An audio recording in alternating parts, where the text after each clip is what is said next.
All right, let's get right into it. So, you've survived the banquet, you've navigated the endless toasts, you've conquered a literal mountain of food, but believe me, the real battle, it starts now. This is your post-feast survival guide. And you've got to understand, this is a war. I'm not kidding. The stakes couldn't be higher, the battlefield is your own living room, and yeah, the fate of your favorite pair of pants is hanging by a thread, or a button. You know that feeling, right? You walk out of the feast feeling like a python that just swallowed a pig. Every single breath is a ghost of garlic and soy sauce. The mission is absolutely not over. In fact, it's just entered its most critical phase. And this brings us to what we're calling the golden hour of retreat. Listen, these next 60 minutes, they're everything. You get them right, you're a hero. You get them wrong, well, let's just say tomorrow morning might feel a little dense. So our mission kicks off with Chapter 1, Movement Tactics. Your first and honestly your most important line of defense is your own 2 feet. The second you get home, every single cell in your body is going to be screaming for that sofa. You have to resist. Right now, that comfy couch is not your friend, it is a tactical trap. The floor, on the other hand, that's your ally. That is your parade ground. And here's exactly why. When you collapse into that famous slouch, the GU lie, you are basically turning your stomach into a pressure cooker. It literally puts physical pressure on your stomach, it can force acid back where it doesn't belong, and all that amazing food gets squashed, grinding your digestion to a halt. That's not rest, my friend. That's surrender. So instead, you're going to execute the old man's patrol. Seriously, stay in your clothes. You got to maintain combat readiness. Now just pace. Slowly. You know, like those wise old men you see in the park.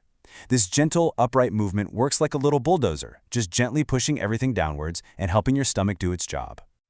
And one last, absolutely crucial warning for this chapter. Whatever you do not lie on your side. If you do, you risk unleashing the dreaded kiss of esophageal reflux. And let me tell you, that is a tidal wave of stomach acid you do not want to experience. Trust me on this one.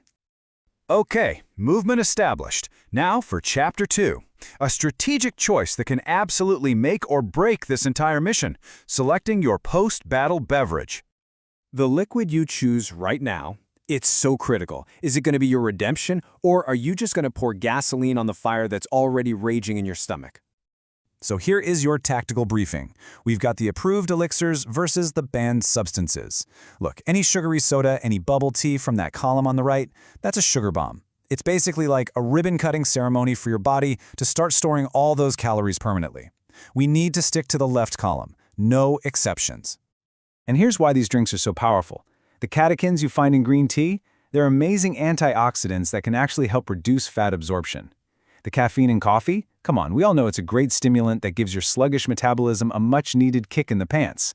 And warm lemon water? It helps get your own stomach acid and bile production going, acting like the perfect cleanser for that greasy feeling. Okay, but what if the situation is really dire? What if you feel like you are about to pop? Well, then it's time to call in the Special Forces. This is the distress call coming directly from your gut. Your internal ecosystem is totally overwhelmed. It's sending out an SOS. It is time to send in some reinforcements to help them out. So meet your emergency squad. Think of digestive enzymes as like the Foreign Legion, a super specialized unit you bring in to dismantle the really tough stuff like stubborn proteins and starches. Then you've got probiotics. They're your garrison troops. They reinforce your gut's defenses to make sure you don't face a full-on crisis tomorrow morning. So we've covered the physical tactics, but the final battle, as it so often is fought right here, in the mind. Let's talk about your mindset and how we secure that victory. After a meal like that, it is so easy to fall into this spiral of what we can call destructive anxiety. You know the thought, well, I've completely blown it, might as well give up for the rest of the week. You have got to resist that urge. This is not the end. And look, that anxiety, it's totally understandable. A single one of these banquet meals can easily top 2,000 calories, and seeing a number like that can be really intimidating. But here's the secret. You have to reframe the narrative in your head. Your body is smart, okay? It hasn't instantly converted all of that food into permanent fat. Right now, it's just a temporary file sitting in your digestive system and your liver. You have a window of opportunity here to manage it. So here is the motto for your mission. I want you to repeat it, live by it. Today's calories, send them away today. Tonight, we save tomorrow's weight. Your actions in this one golden hour can make all the difference in the world. And that brings us to the victory lap. After you've done your 15-minute patrol, you've had your magic liquid, you have earned a final ritual. A warm bath. Just make sure the water isn't too hot, okay? If it is, you'll divert blood flow away from your stomach, which really needs it right now. So, as you end your golden hour of retreat, ask yourself this one simple question. You fought the good fight. You followed the protocol. Was it enough? Tonight, did your pants button win the war?